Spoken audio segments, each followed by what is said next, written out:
नमस्कार। स्वागत है आपका इंडिया गेट टीवी पर। मैं हूं अजय सेतिया। मित्रों, जब मैं यह वीडियो बना रहा हूं उस समय तक गुजरात की लगभग आधी सीटों पर पहले दौर का चुनाव संपन्न हो चुका है और दूसरे दौर की लगभग आधी सीटों पर 3 दिन बाद चुनाव होने वाला है। और गुजरात विधानसभा के चुनाव नरेंद्र मोदी, मल्लिकार्जुन खड़गे और दिल्ली के मुख्यमंत्री केजरीवाल के लिए खास अहमियत रखते हैं। तीनों के लिए भविष्य की राजनीति और काफी हद तक इज्जत का सवाल भी है। गुजरात की सीटें बढ़ाकर नरेंद्र मोदी को यह साबित करना है कि उनका करिश्मा अभी कायम है। और गुजरात में करिश्मा कायम है तो इसका मतलब है कि पूरे देश में करिश्मा कायम है, यह संदेश वे देना चाहते हैं। मल्लिकार्जुन खड़गे को पिछली बार की सीटें बचाकर यह साबित करना है कि गांधी परिवार के बिना भी कांग्रेस को पटरी पर लाया जा सकता है। लेकिन गांधी परिवार ने जिस तरह गुजरात के चुनाव प्रचार से बेरुखी दिखाई है, उससे यह संदेश गया है कि गांधी परिवार किसी अन्य को पार्टी में जमने नहीं देगा, ताकि कांग्रेस फिर कहे कि गांधी परिवार ही कांग्रेस को बचा सकता है।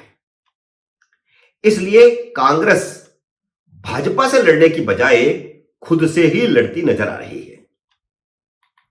केजरीवाल को साबित करना है कि वह बाकी की क्षेत्रीय पार्टियों से ज्यादा बड़े नेता बन चुके हैं। बाकी की क्षेत्रीय पार्टियों के जो बड़े नेता हैं, जैसे ममता बनर्जी, वह उनसे बड़े नेता बन चुके हैं। तीनों ही चुनाव प्रचार में कोई कोर कसर नहीं छोड़ रहे। नरेंद्र मोदी ने 2017 में भी ऐसी ही मेहनत की थी, लेकिन वह पार्टी की सीटें बरकरार रखने में कामयाब नहीं हुए थे। भारतीय जनता पार्टी 115 सीटों से घटकर 99 पर आ गई थी।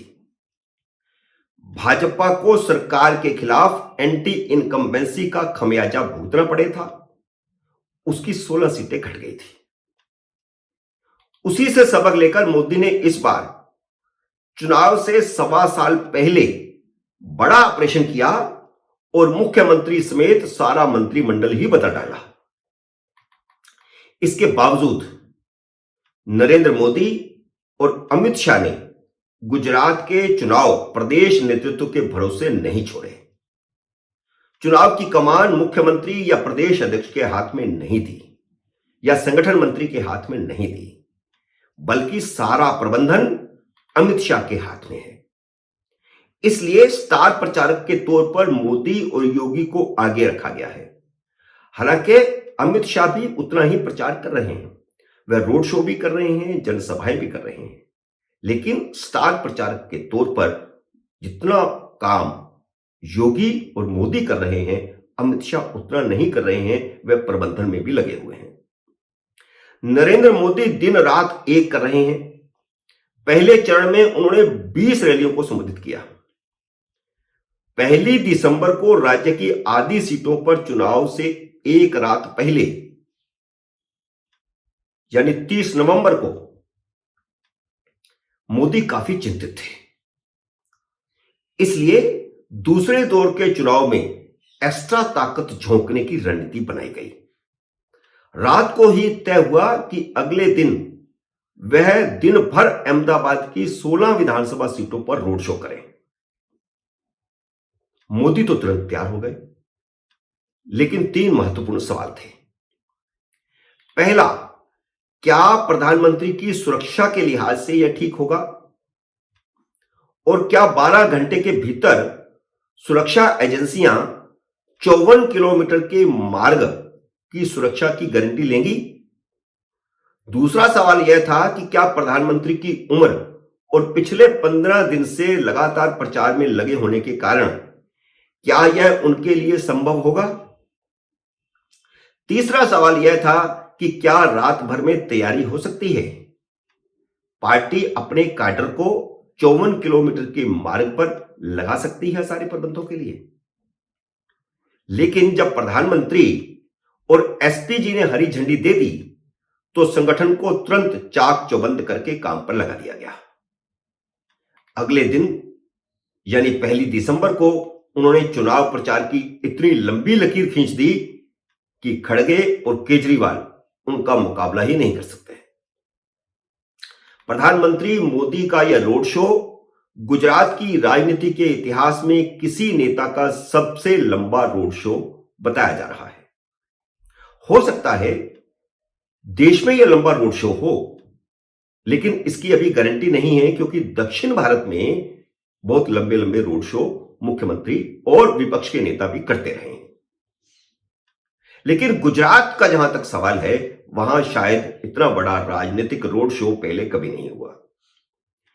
इस रोड शो के दौरान उन्होंने 3 रैलियां भी की और रास्ते में आने वाली सरदार पटेल, सुभाष चंद्र बोस और दीनदयाल उपाध्याय की मूर्तियों पर माल्यार्पण भी किया। 35 जगह पर उन्होंने स्टॉप भी किया। इस शो में मोदी ने अपने व्यवहार से लोगों का दिल भी जीता। जब रोड शो के दौरान उसी रास्ते से मरीज को ले जा रही एक एम्बुलेंस को रास्ता देने के लिए अपना काफिला रुकवा दिया और उसी रोड पर काफिले को एक साइड पर करके, अपने वाहन को एक साइड पर करके मोदी ने एम्बुलेंस को उसी रोड से जाने दिया। भारतीय जनता पार्टी गुजरात में 1995 से सत्ता में है। उसके सामने असल चुनौती सीटों की संख्या में गिरावट को रोकना है। 2002 में भाजपा को 127 सीटें मिली थी। 2002 से भारतीय जनता पार्टी का स्कोर लगातार घट रहा है। सुकड़ते सुकड़ते 2017 में वह 99 के नीचे आ गई, यानी 99 तक पहुंच गई, जो बहुमत से सिर्फ 7 ज्यादा थी। गुजरात में बहुमत के लिए 92 सीटों की जरूरत होती है। इस बार भाजपा ने इस ट्रेंड को खत्म करके अपनी सीटें बढ़ाने का लक्ष्य रखा है। वैसे हर राजनीतिक दल एक लक्ष्य तय करके ही चुनाव लड़ता है। कांग्रेस गुजरात के बाहर जरूर गुजरात में सरकार बनाने का दावा कर रही है, लेकिन गुजरात में कांग्रेस का ऐसा कोई दावा नहीं है। राहुल गांधी ने अपनी भारत यात्रा को बीच में छोड़कर एक दिन गुजरात में प्रचार किया। उन्होंने 2 रैलियों को संबोधित किया, लेकिन उन्होंने अपनी दोनों पब्लिक मीटिंग में कांग्रेस के लिए वोट मांगा ही नहीं।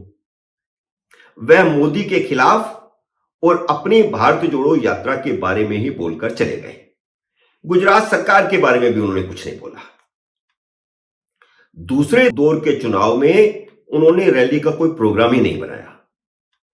इससे यह अवधारणा बनी कि कांग्रेस ने हार मानकर मैदान केजरीवाल के लिए खाली कर दिया है, जैसे केजरीवाल ने हिमाचल में कांग्रेस के लिए मैदान खाली किया था। और गुजरात में कांग्रेस ने जैसे केजरीवाल को कह दिया हो कि वह मोदी को हरा सकता है तो हरा ले, वह तो पिछले 6 चुनाव में भाजपा को नहीं हरा पाए।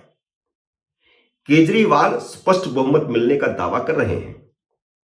वह प्रेस कॉन्फ्रेंसों और मीडिया शो में पत्रकारों को लिखकर पर्चियां बांट रहे हैं, जिनमें वह बता रहे हैं कि आम आदमी पार्टी 92 सीटों से ज्यादा सीटें हासिल करके सरकार बनाएगी।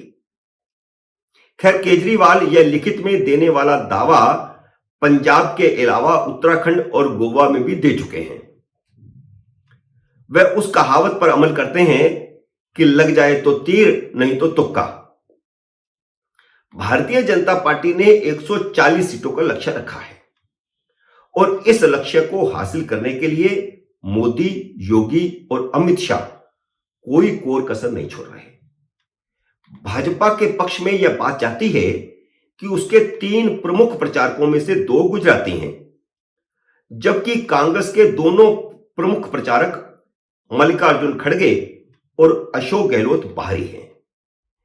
इसलिए अब ऐसा लग रहा है कि भारतीय जनता पार्टी का पलड़ा निश्चित रूप से भारी है।